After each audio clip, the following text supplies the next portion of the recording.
Foxy Music.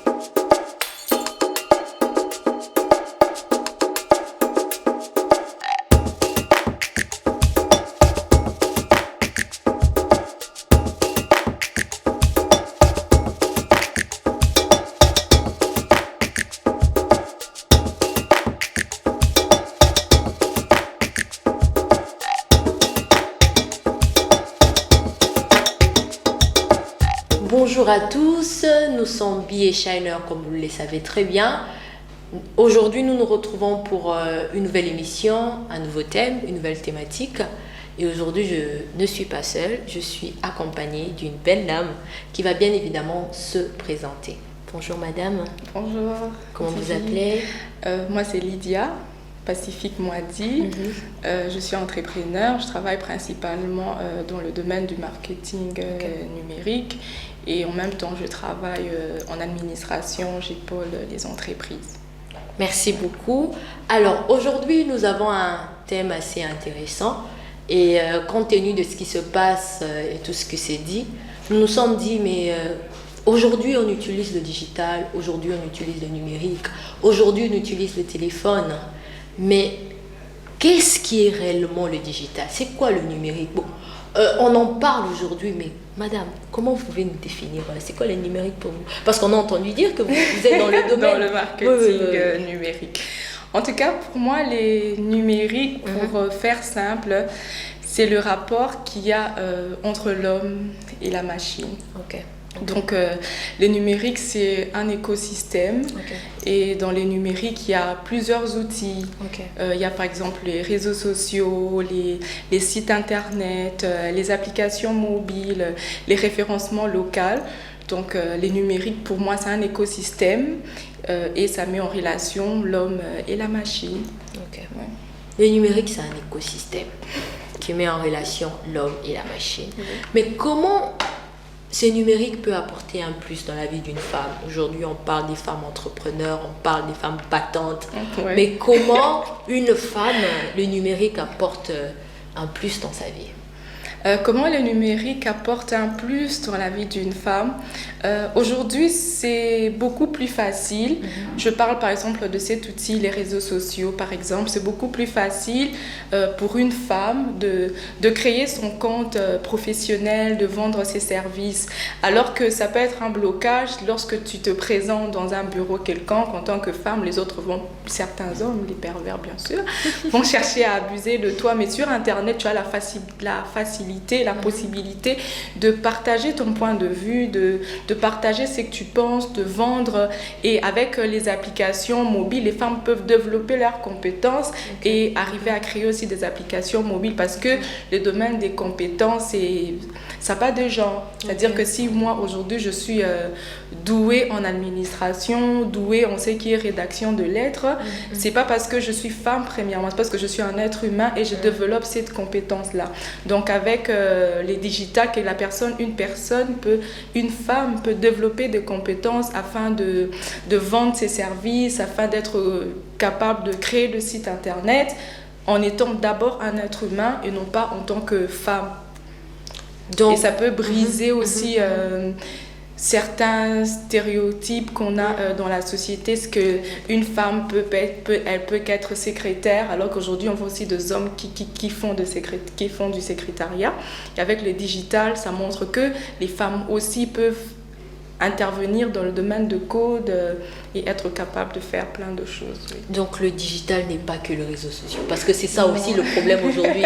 On a l'impression que digital c'est WhatsApp, digital c'est Facebook, digital c'est je poste ma photo, je fais ça. C'est ça. Et c'est tout simplement ça les digital. Une autre personne, c'est-à-dire que quand on te dit que tu es trop digital, ça veut dire que tu passes trop de temps sur ton téléphone. Exactement. Alors que les digital, c'est pas seulement les réseaux sociaux. Les réseaux sociaux, c'est un outil de communication. Et sur les réseaux sociaux, il y a beaucoup de supports des communications. Tu peux utiliser une photo, tu peux utiliser une vidéo, tu peux utiliser de textes. Donc les numériques, c'est pas seulement les réseaux sociaux. Il y a par exemple le référencement local. Aujourd'hui, on peut être là avec toi, on se dit on va recevoir un invité qui va arriver ici à Kinshasa et on veut d'un hôtel 5 étoiles. On peut avoir notre téléphone, on tape hôtel 5 étoiles à Kinshasa, il y aura des hôtels qui vont sortir dans la barre de recherche. C'est parce qu'en amont, les personnes ont eu le temps de s'enregistrer sur Google My Business, par exemple. C'est-à-dire que le référencement local aussi, c'est un outil numérique, comme une personne peut utiliser les réseaux sociaux comme son outil de communication. Mais pour une autre personne, il va dire non, moi je préfère plutôt le site internet. Ouais. Ça me fait penser à lorsque j'ai voulu créer, lorsque j'ai créé une page Facebook pour Shop Pacifique, parce que je gère aussi une plateforme de vente de produits de beauté. Et d'autres accessoires, parce qu'en ayant une peau acnéique, j'ai appris à partager là-dessus. Beaucoup de personnes au début me disaient Lydia, crée un site internet et tout.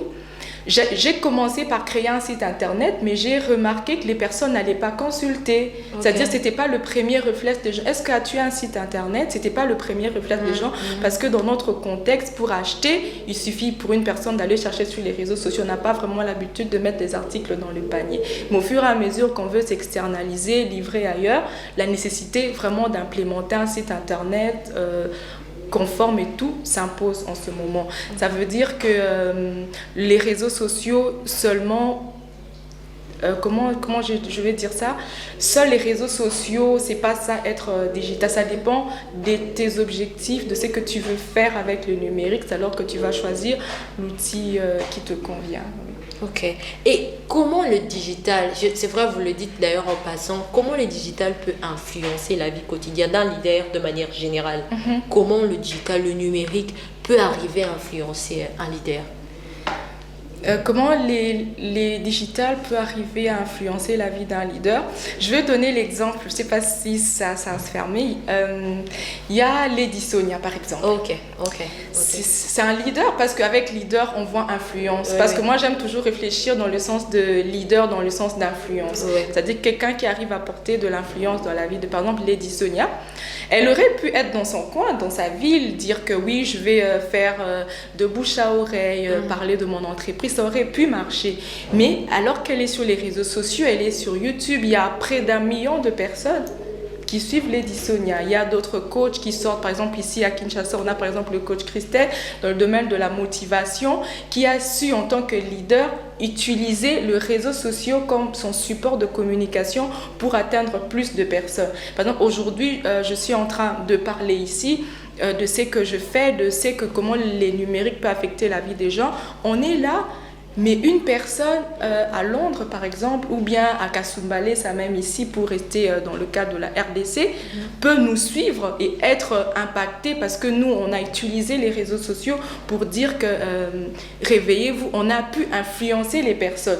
Plusieurs fois, même moi-même, dans nos activités quotidiennes, on peut être affecté. Mais lorsqu'on va sur les réseaux sociaux, on trouve une publication assez intéressante qui nous rebooste. Ça veut dire qu'avec les numériques, non pas seulement ça nous donne la possibilité d'expansion, mais ça nous donne aussi la possibilité de se connecter avec d'autres personnes. Il y a plusieurs contrats, je dirais même 3, 4, que j'ai eu uniquement parce que je suis sur LinkedIn, par exemple, et sur Facebook, et sur Instagram. C'est parce que seulement je suis là que ces personnes-là ne m'auraient jamais connue. Aujourd'hui, on voit de plus en plus des entreprises, des banques aujourd'hui être beaucoup plus présents sur les réseaux sociaux. C'est pas qu'ils passent leur temps, ils engagent des personnes uniquement pour gérer leurs réseaux sociaux, pour rendre leur site assez ergonomique lorsque l'un client débarque, ça répond aux besoins. Ça montre que lorsqu'on veut apporter de l'influence, les numériques, c'est un outil très important pour l'expansion, pour étendre son influence. Aujourd'hui, on peut certainement plus s'en passer. Je vais donner mon exemple à moi.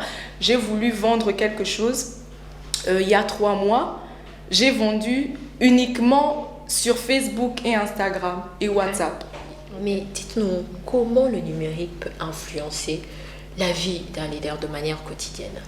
De manière quotidienne, le numérique peut aider un leader à s'étendre C'est-à-dire, aujourd'hui, on peut tourner une vidéo, nous deux là. Ça ne se limite pas à nous, mais lorsqu'on les met sur les réseaux sociaux, on met le lien sur un site internet, ou on place la vidéo sur YouTube, par exemple, on donne la possibilité à d'autres personnes de nous suivre. Et nous, en tant que leader, je parle de nous en tant que leader, je parle beaucoup plus de l'influence. Parce que lorsque généralement on parle de leader, ne t'inquiète pas, je ne vais pas donner une notion de leadership ici. Mais pour moi, juste un leader, c'est quelqu'un qui a de l'influence sur les autres. Donc, ce qu'on fait, c'est que ta boîte fait, c'est-à-dire, vous voulez apporter assez de lumière dans la vie, dans la vie des gens. Et les numériques, aujourd'hui, les réseaux sociaux comme outil que nous utilisons, peut aider à étendre en fait, cette influence-là. Je vais parler, par exemple, de coachs que moi, j'ai rencontrés sur les réseaux sociaux, de coach en motivation, en développement personnel, le coach Christine par exemple ici à Kinshasa. Il fut un moment on parlait que des motivateurs, de motivateurs. Ils ont eu de l'influence positive. En tout cas, de l'influence, vraiment, on a senti que les gens se sentaient motivés et tout. Et aujourd'hui, on parle de Lady Sonia, par exemple, qui arrive à vendre ses coachings en ligne. C'est-à-dire, en tant que leader, les numériques peut aider à étendre, en fait, ton influence, à te faire connaître au niveau international aussi facilement. Aujourd'hui, par exemple, les entreprises comme les banques, au-delà de mettre de pancartes sur les boulevards, sur les avenues, ils sont aussi sur les réseaux sociaux. Parce que lorsqu'on met des affiches, par exemple, sur des avenues, sur deux acteurs, par exemple, on ne sait pas estimer exactement combien de personnes l'ont vu. On peut estimer exactement combien de personnes l'ont vu, combien de personnes sont venues par cette pancarte-là. Mais avec les réseaux sociaux, avec une publicité, par exemple, ciblée, on peut savoir combien on a investi, combien de personnes nous ont contactés ou bien combien de réclamations, parce qu'il y a des réclamations sur les pages de vente. Et en tant que leader dans le monde bancaire, ces banques-là, même leader en tant que personne, les numériques nous aident à faire asseoir et à aller plus loin là où la publicité de l'époque on ne peut pas toujours estimer réellement, mais avec les réseaux sociaux, avec les sites internet, on peut savoir qu'autant de personnes sont venues des réseaux sociaux et on sait voir qu'en tant que leader, je peux atteindre plusieurs personnes dans d'autres villes. Il y a par exemple certaines pages aujourd'hui sur les réseaux sociaux demandent, vous nous suivez à partir d'où? Je ne sais pas si tu as déjà vu ces genres de questions. Ce n'est pas seulement pour rien, ils veulent voir jusqu'où ils ont de l'influence grâce au numérique. Le numérique, waouh. Mais il y a quand même un aspect important où aujourd'hui on voit des jeunes femmes qui utilisent ça, mais vraiment de manière abusive et illicite. Que pensez-vous? Qu'est-ce que vous pouvez dire à ces femmes qui, au lieu d'utiliser le numérique pour aider la société, voilà, c'est des images obscènes et tout ce qui va avec. Qu'est-ce que vous pouvez dire à ces femmes? La connaissance à ces jours, c'est une force. Certaines ne savent juste pas. Certaines pensent que je suis sur les réseaux sociaux, c'est pour rencontrer ma famille, c'est pour prendre des modèles photos, ou bien lorsque je vais sur un site internet, c'est pour lire juste les articles de blog et tout. Certaines ne savent pas. Ou bien certaines aussi utilisent les réseaux sociaux, utilisent par exemple leur blog pour se vendre en tant que personne, leur corps et tout, entre guillemets, je sais pas. Lorsqu'on parle d'exhibition, comme tu as dit, peut-être qu'elles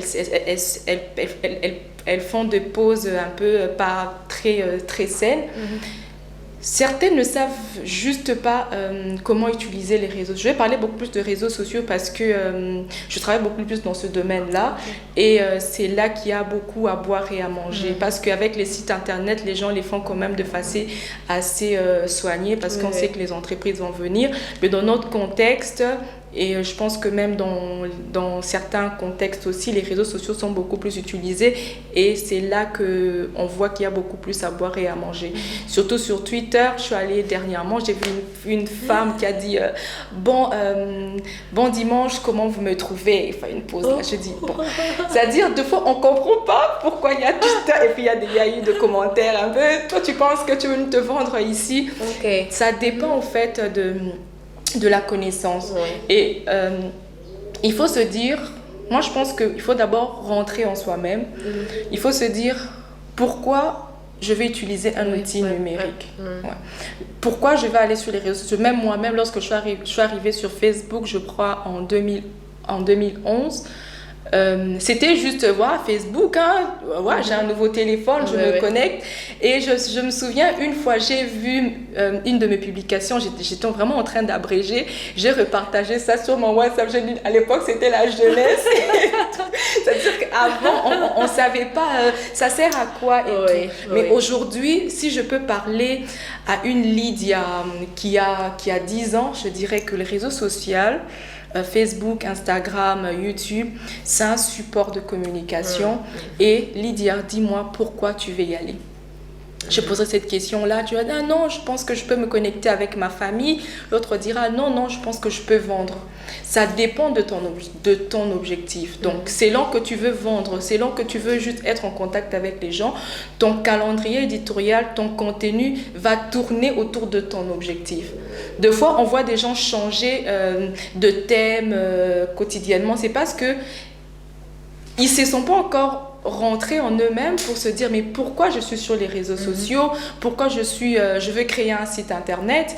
Je veux revenir pour dire certaines personnes lorsqu'elles veulent se lancer en ligne se disent je dois avoir un site internet alors qu'elles ne prennent pas soin d'étudier le contexte dans lequel ils vivent. Est-ce qu'un site internet est pertinent, même si c'est la première de choses ici à Kinshasa. Une personne qui veut se lancer en ligne passe d'abord par un site internet, mais avec le temps plusieurs autres entrepreneurs se rendent compte que c'est pas vraiment le site qui me fait vendre parce que les gens n'ont pas encore la culture de mettre les articles dans les paniers. Quelqu'un préfère voir un article dans le site, mais il ressent pour prendre le numéro sur Facebook. Ben, j'ai vu un article, mais passe la commande, paye. Non, je veux la livraison à domicile. Et ils n'aiment pas les cartes. Ils n'aiment pas les cartes. Les cartes, ça fait peur. Donc, alors que tout dépend vraiment pour éviter les abus de jeunes femmes, des hommes aussi. Il faut vraiment revenir en eux-mêmes, c'est poser la question qui je suis et pourquoi je vais utiliser les réseaux sociaux et afin de dresser aussi tout son calendrier éditorial afin qu'on puisse attirer les personnes qu'on veut. Okay. Des fois, on se dit, je suis sur les réseaux sociaux, mais tu peux rencontrer les humains comme toi. Et ces humains-là, ce ne sont pas des machines, ce ne sont pas quoi, parce que tu ne peux pas manipuler les gens éternellement. Moi, je me souviens qu'à un certain moment, j'avais fait vraiment un nettoyage sur les comptes que je trouvais plus pertinents. Okay. Ouais. Parce que seulement je trouve, bon, c'est plus pertinent en ce moment. Voilà, je ne suis plus ces pages-là, ou bien je ne suis plus ces personnes-là. D'abord, c'est dire pourquoi je vais être là, quel objectif je suis en train de poursuivre, afin d'éviter vraiment les abus. Afin d'éviter. Mais une femme va se dire, bon, moi, mon objectif, par exemple, je suis là pour me vendre, parce qu'il y a des femmes comme ça. Bon, moi, je vais sur Facebook parce que j'ai envie de me vendre, parce que de vendre pour un mari, ou bien moment elle se dit moi je suis sur Facebook. Peut-être qu'elle va se dire ah non, ce que Madame Lydia est en train de dire, bon c'est bien, mais c'est pour les entreprises, oui c'est pour les professionnels, mais moi je suis individu, pourquoi je dois faire tout ce qu'elle demande, pourquoi je dois avoir un calendrier, peut-être qu'elle ne connaît même pas c'est quoi un calendrier éditorial, oui. Du coup après c'est déjà quoi un calendrier, pourquoi je dois avoir ça, moi je suis allée là-bas pour m'amuser, mais pourquoi je dois avoir tout ça et faire tout ça. Même si elle est partie pour s'amuser, mais elle va quand même intéresser des gens. Okay. Même si je vais aujourd'hui sur les réseaux sociaux pour trouver un mari, je ne trouve pas n'importe quel mari. Ça, c'est vrai. Je trouve un mari bosseur, je trouve un mari, en tout cas, ça dépend, qui a peut-être, je ne sais pas moi, un bon salaire ou bien qui est quoi. Et pour attirer ces personnes-là, il faut aussi mieux se positionner. Oui, tu ne vas pas te positionner n'importe comment. Il faut te positionner d'une certaine manière, montrer ta personnalité, montrer ce que tu aimes par rapport aux pages que tu suis. Tu te vends de la meilleure de façon. Sinon, tu vas te plaindre de ce que les gens n'écrivent que SLT, bébé, on se voit quand, tu vois. Et alors, cette affaire de bébé sur Facebook, oh là là. Du coup, même si tu veux te vendre pour un mari et quoi, mais comment tu te vends ? Pour attirer les personnes que tu veux, pour attirer les personnes que tu veux. Comment tu présentes ta personnalité, même si c'est pour rencontrer la famille, il faut se dire que mon père va me voir, ma cousine va me voir. Est-ce que les pages que je suis, comment je me présente, reflètent l'éducation que j'ai reçue en famille? Donc, même si vous n'êtes pas professionnel, En tant que personne, vous voulez juste être en contact avec votre famille, dites-vous que vous avez une réputation à protéger, votre réputation, la réputation de votre famille, et vous devez, dans votre façon de communiquer, dans votre façon de répondre, protéger tout ça là. Et un jour, la personne ne va pas me dire que cette femme-là ne va pas me dire qu'elle n'a aucune ambition. Une entreprise peut aussi la repérer. Parce que si moi j'aime par exemple tout ce qui est beauté, je veux repartager des articles de blog qui parlent de beauté, ou bien je veux par exemple partager mes astuces, mais c'est pas que tu es sur Facebook uniquement pour rire. Parce que là c'est clairement tu passes ton temps quoi. En tant qu'humain, on a toujours ce besoin-là de socialiser. Et aujourd'hui, si tu n'as rien à offrir, de plus en plus les personnes vont te fuir.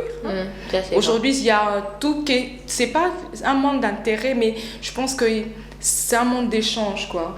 Lorsque ta copine, lorsque ta sœur t'épuise mentalement, on a tendance à dire « Ah non, j'aime pas trop discuter avec elle ». Mais lorsque sur ton profil, tu mets que des insanités, à la fin, les gens vont se lasser de toi. Et il faut se dire aussi que là, c'est des façons virtuelles, mais dans la vie pratique de nos jours, dans la vie réelle, comme ça, il y a de ces entreprises-là qui, lorsque tu postules, vont aller sur tes réseaux sociaux pour voir tes avis politiques, pour voir ton niveau de respect, pour imaginer un peu ta personnalité.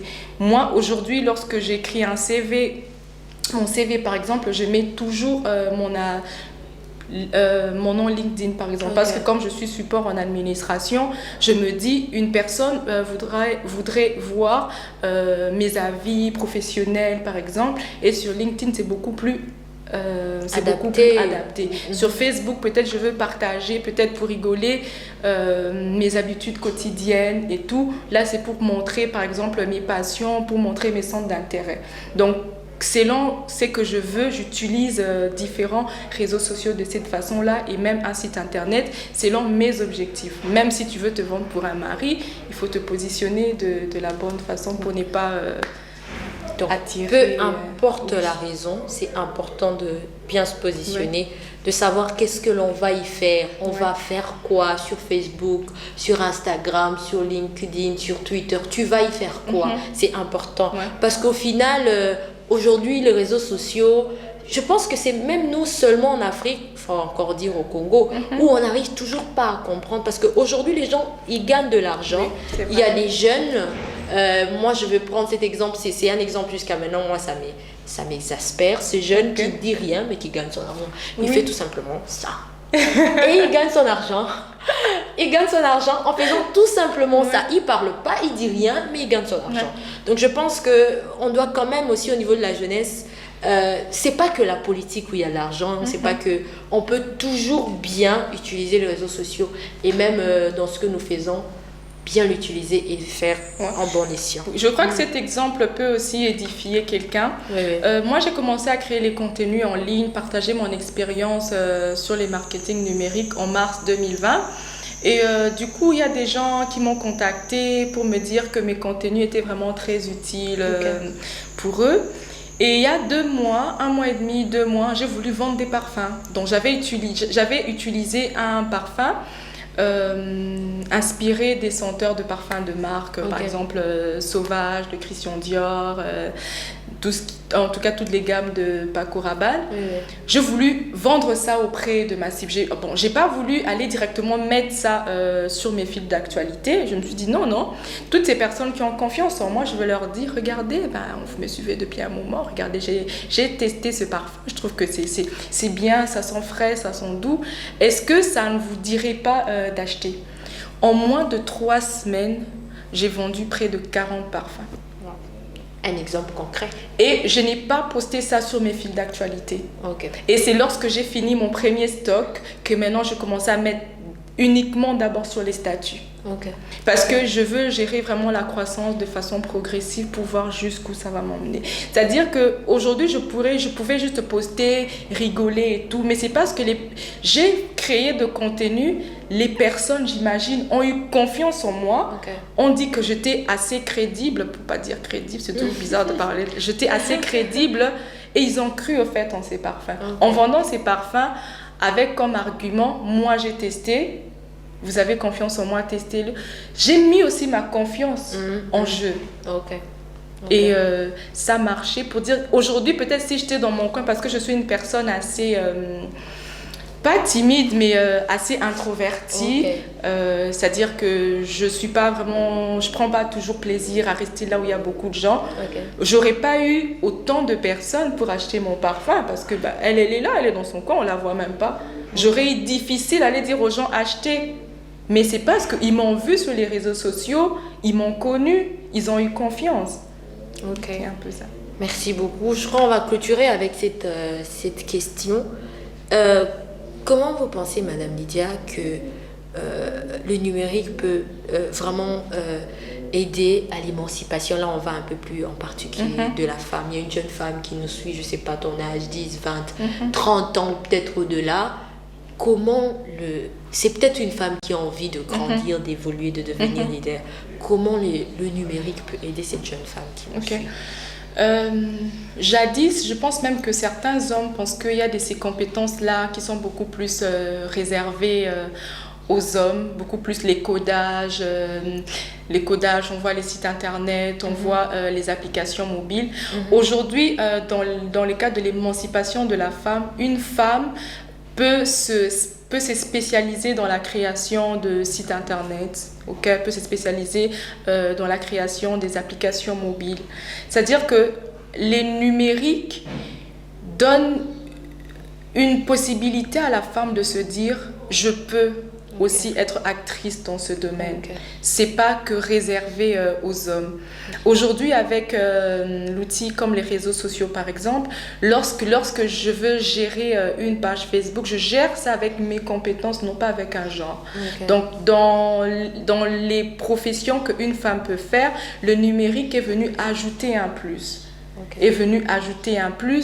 Et ça aide au fait à l'émancipation, à dire que c'est possible. C'est pas seulement réservé aux hommes de faire des sites internet, c'est pas que réservé aux hommes de faire des applications mobiles. C'est une compétence qu'une femme peut aussi développer et se faire une place dans le monde numérique. Merci beaucoup. En tout cas, je ne sais pas quoi rajouter. Nous vous disons donc à très bientôt. Merci pour votre participation et surtout, comme d'habitude, nous attendons vos commentaires, vos propositions. En tout cas, nous nous attendons et nous vous disons à très bientôt pour une prochaine émission. Merci. Merci, madame. Merci.